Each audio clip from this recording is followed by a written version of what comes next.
Italy defeats Ethiopia in February 1936. Ethiopia defeats Italy by April 1937.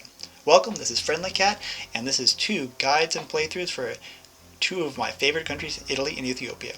Starting off with Italy, this is built as a beginning run that can lead into a Pope run or other achievement run. We're setting up our usual factories, focusing on infantry weapon and getting rid of the ships we don't need, and preparing for 1936 subs, combining and building up our fleet as well.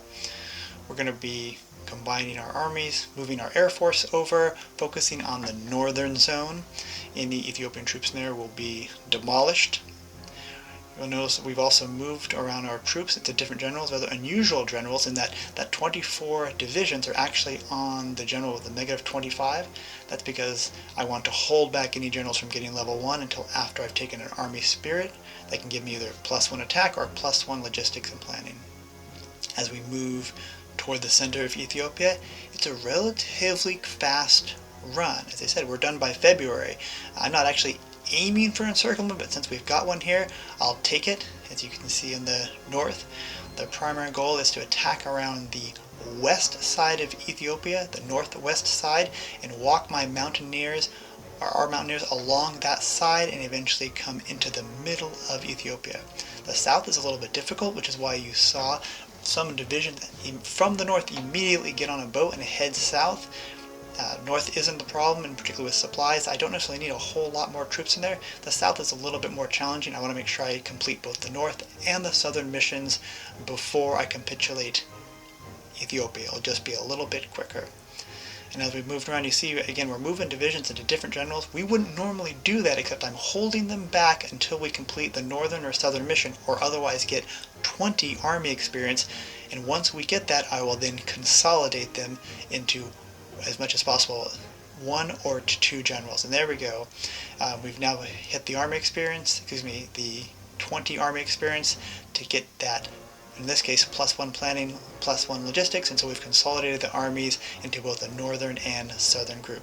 You can see on that far west side, those mountaineers are walking around, and meanwhile I've started to transfer the long range, the medium bombers, into that middle air zone so that they can assist with attacking into Ethiopia. We've taken Alsa, and you can kind of tell it doesn't really affect the outcome all that much because we're already deep into Ethiopia as those mountaineers continue to move around. In mountain terrain for Italy, Ethiopia works really well, particularly with the mountaineers' speed bonus. And look at them run as they move quite a while. Of course, this is fast speed, but nonetheless, mountaineers move fast in any case. Now we've taken the southern mission. Now we're ready to finish this off. And there they go. One Italian division at this point is sitting in their capital. Not a problem. As you notice, I just moved all the troops into that zone. That's it. Let's finish this off. No other battles matter anywhere else. Let's just take out the capital. And sure enough, we've got troops coming in across the river and across the mountains. It's moments away from victory, and we've got it. No chance for him to get on the train. On to Ethiopia. The Ethiopia strategy is built upon 2 principles. One, disbanding all of the divisions that are not Chintan Safari that we can, and staying out of the north zone. Do those 2 things and you're in a great place. Fight in the north zone, not a good place. And that's why we did Italy first. I'm telling you, Italy wants to fight in that north air zone because if it's close to the airport. Is Ethiopia, we do not. So we'll fight in Desi, and other than that, we're staying out. We're not going to go into Alsa, and we're going to stay out of that zone. And by staying out of the zone, this becomes a much easier fight. This playthrough is very smooth. We actually take the similar approach as we did with Italy, in that we move divisions around, general assignments around. We're leaving the hill fighter in, all divisions to him. And as he approaches the first level, we just swap out with the mountaineer, or we wait for the academy to finish. When it finishes, we'll swap the hill fighter back in, so when he hits level 2, he has that 50% chance of a +1 attack. Then we're going to take the super scavenger lottery, and as the defensive lines stabilize, we're going to skip ahead a few months to May 19th and the counterattack. I know there's a quick 3 months, but nothing happened in those 3 months except fighting them off. And there we go with the beginning attack. As you can see, we are going to move the divisions around to form a moderate-sized encirclement in the middle and make a rush for that port. We're also moving divisions to the south and preparing to pin, just in case those divisions just north of our breakout area, just on the other side of the river, try to pin us. As we cross over the river and head into and begin our encirclement, you can see there's not a lot there. At this point we can't see, but there's actually nobody waiting for us on the port. So as soon as we get to the port, it's easy win for the rest of those divisions to take care of Italy. You'll see also very quickly that up in the north there are very few Italian divisions. I think that's because they're heading to the port to prepare for a naval invasion.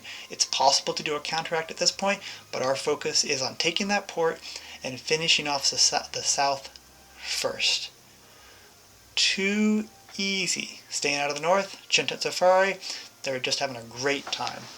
They're also wiping up the Italians. It does take a little bit of time, even without their supply. It just takes step by step. Do it slow, take it careful. I'm going to be leaving a Cinque Safari on that port. Even if I'm confident I can retake it, we're just going to leave one on that port while we prepare to take the other port. There are Italian troops down there. We're going to push them into the corner, encircle them, and then destroy them. Even across the river, Cinque Safari are having no problems. Very fun, very smooth, and relatively predictable. In a few moments we're going to skip ahead because everything so far has gone very smooth. We've just about finished off Italy. We're going to have a naval invasion in a little bit. As you can tell, I'm starting to leave Cinque Safari next to the port. I really want to protect that port. In hindsight, I probably just should have put everyone on the port and let an Italian naval invasion land if they want to land next to me. And then it'd be easier to defeat those divisions, and it might have had an easier time later on heading to the north. But for the now, I'm playing it safe and just protecting the sides next to the port to the extent possible. I'm playing a little bit, you can see the guys are heading a little bit away from the port, but otherwise they're holding it steady. And the divisions to our north, into the northern zone, I'm checking on them regularly, keep an eye on them. They're having no problem holding off Italy, and we're having a very smooth time. We're into August 36th, we've taken the south, and we're preparing to head north. Here comes that naval invasion. Probably should have just retreated into the port and let those side divisions. It looks like only 3 divisions are landing on the screen, but there's more, but we did not do that. August 36, south is secure, time to head to the north, and we're going to skip ahead to April 37 because it took me that long to make it happen. I kind of mucked that up, but nonetheless, April 37 is a fair speed. It doesn't significantly impact the run. Well, I hope you enjoyed both of these playthroughs. If you like more, please feel free to leave a comment for something else you'd like to see, like a Buy Blood Load achievement. I left a link in the description to my YouTube guide for all BBA achievements.